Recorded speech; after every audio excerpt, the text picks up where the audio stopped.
2 കൊരിന്ത്യർ അധ്യായം 11. നിങ്ങൾ എന്റെ പക്കൽ അസാരം ബുദ്ധിഹീനത പുറത്തു കൊണ്ടാൽ കൊള്ളായിരുന്നു. അതേ, നിങ്ങൾ എന്നെ പുറത്തു കൊള്ളുന്നുവല്ലോ. ഞാൻ നിങ്ങളെക്കുറിച്ച് ദൈവത്തിന്റെ എരിവോടെ ഇരിക്കുന്നു. ഞാൻ ക്രിസ്തു എന്ന ഏകപുരുഷനെ നിങ്ങളെ നിർമ്മല കന്യകയായി ഏൽപ്പിപ്പാൻ വിവാഹം നിശ്ചയം ചെയ്തിരിക്കുന്നു.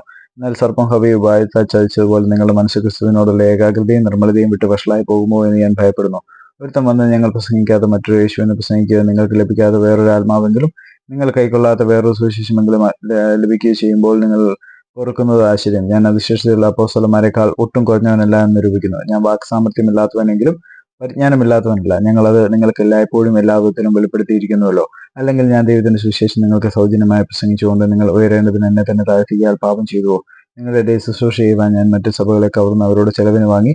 നിങ്ങളുടെ ഇടയിലിരുന്നപ്പോൾ മുട്ടുണ്ടായാറെ ഞാൻ ഒരുത്തനെയും ഭാരപ്പെടുത്തിയില്ല. മക്കെദോന്യയിൽ നിന്ന് വന്ന സഹോദരന്മാരത്തെ എന്റെ മുട്ട് തീർത്തത്. ഞാൻ ഒരു വിധേനയും നിങ്ങൾക്ക് ഭാരമായി തീരാതെ വണ്ണം സൂക്ഷിച്ചു, മേലാലും സൂക്ഷിക്കും. എന്നിലുള്ള ക്രിസ്തുവിന്റെ സത്യത്താനായ പ്രദേശങ്ങളിൽ ഈ പ്രശംസ എനിക്ക് ആരും ഇല്ലാതാക്കുകയില്ല. അതെന്തുകൊണ്ട്? ഞാൻ നിങ്ങളെ സ്നേഹിക്കായകൊണ്ടോ? ദൈവം അറിയുന്നു. എന്നെ നിന്ദിപ്പാൻ കാരണം അന്വേഷിക്കുന്നവർക്ക് കാരണം അറുത്ത് കളയേണ്ടതിന് ഞാൻ ചെയ്യുന്നത് മേലാലും ചെയ്യും. അവർ പ്രശംസിക്കുന്ന കാര്യത്തിൽ ഞങ്ങളെപ്പോലെ അവരെ കാണട്ടെ. ഇങ്ങനെയുള്ളവർ കള്ള അപ്പോസ്തലന്മാർ, കപട വേലക്കാർ, ക്രിസ്തുവിന്റെ അപ്പോസ്തലന്മാരുടെ വേഷം ധരിക്കുന്നവരത്രേ. അത് ആശ്ചര്യവുമല്ല.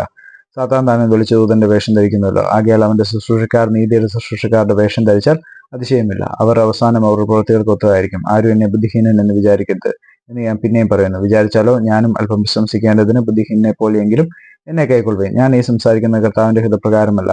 പ്രശംസിക്കുന്ന ഈ അതിധൈര്യത്തോടെ ബുദ്ധിഹീനനെ പോലെ അത്രേ സംസാരിക്കുന്നത്. പലരും ജഡപ്രകാരം പ്രശംസിക്കാൻ ഞാനും പ്രശംസിക്കും. നിങ്ങൾ ബുദ്ധിമാന്മാരാകിയാൽ ബുദ്ധിഹീനന്റെ സന്തോഷത്തോട് പൊറുക്കുന്നുവല്ലോ. നിങ്ങളെ ഒരുവൻ അടിമപ്പെടുത്തിയാലും, ഒരുവൻ തിന്നു കളഞ്ഞാലും, ഒരുവൻ പിടിച്ചുകൊണ്ടു പോയാലും, ഒരുവൻ അഹങ്കരിച്ചാലും, ഒരുവൻ നിങ്ങളെ മുഖത്തടിച്ചാലും നിങ്ങൾ പൊറുക്കുന്നുവല്ലോ. അതിൽ ഞങ്ങൾ ബലഹീനരായിരുന്നു എന്ന് ഞാൻ ബാനം കെട്ട് പറയുന്നു. എന്നാൽ ആരെങ്കിലും ധൈര്യപ്പെടുന്ന കാര്യത്തിൽ ഞാൻ ബുദ്ധിഹീനനായി പറയുന്നു. ഞാനും ധൈര്യപ്പെടുന്നു. അവർ എബ്രായരോ? അതെ, ഞാനും അതെ. അവർ ഇസ്രായേലിയരോ? ഞാനും അതെ. അവർ അബ്രഹാമിന്റെ സന്തതിയോ? ഞാനും അതെ. ക്രിസ്തുവിന്റെ ശുശ്രൂഷക്കാരോ? ഞാൻ ബുദ്ധിഭ്രമമായി സംസാരിക്കുന്നു. ഞാൻ ഏറ്റവും അധികം അധ്വാനിച്ചു, അധികം പ്രാവശ്യം തടവിലായി, അനവധി അടികൊണ്ടു, പലപ്പോഴും പ്രാണഭയത്തിലായി. യഹൂദരാൽ ഞാൻ 1 കുറയാൻ 40 അടി 5 വട്ടം കൊണ്ടു, 3 വട്ടം കോലിനാൽ അടി കൊണ്ടു, ഒരിക്കൽ കല്ലേറ് കൊണ്ടു, 3 വട്ടം കപ്പൽ ഛേദത്തിൽ അകപ്പെട്ടു, ഒരു രാപ്പകൽ വെള്ളത്തിൽ കഴിച്ചു. ഞാൻ പലപ്പോഴും യാത്ര ചെയ്തു. നദികളിലെ ആപത്ത്, കള്ളന്മാരാലുള്ള ആപത്ത്, സ്വജനത്താലുള്ള ആപത്ത്, ജാതികളാലുള്ള ആപത്ത്, പട്ടണത്തിലെ ആപത്ത്, കാട്ടിലെ ആപത്ത്, കടലിലെ ആപത്ത്, കള്ള സഹോദരന്മാരാലുള്ള ആപത്ത്, അധ്വാനം, പ്രയാസം, പലവട്ടം ഉറക്കളപ്പ്, പൈദാഹം, പലവട്ടം പട്ടിണി, ശീതം, നഗ്നത എന്നീ അസാധാരണ സംഗതികൾ ഭവിച്ചത് കൂടാതെ എനിക്ക് ദിവസേന സർവ്വസഭകളെയും കുറിച്ചുള്ള ചിന്താഭാരം എന്ന തിരക്കുമുണ്ട്. ആർ ബലഹീനായിട്ട് ഞാൻ ബലഹീനാകാതിരിക്കുന്നു? ആർ ഇടറിപ്പോയിട്ട് ഞാൻ അഴലാതിരിക്കുന്നു?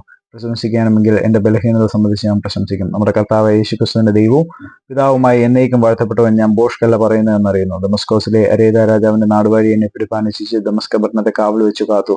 എന്നാൽ അവർ എന്നെ മതിലുള്ള ഒരു കിളിവാതിൽ വഴിയായി ഒരു കൊട്ടയിൽ ഇറക്കി വിട്ടു. അങ്ങനെ ഞാൻ അവന്റെ കയ്യിൽ നിന്ന് തെറ്റി ഓടിപ്പോയി.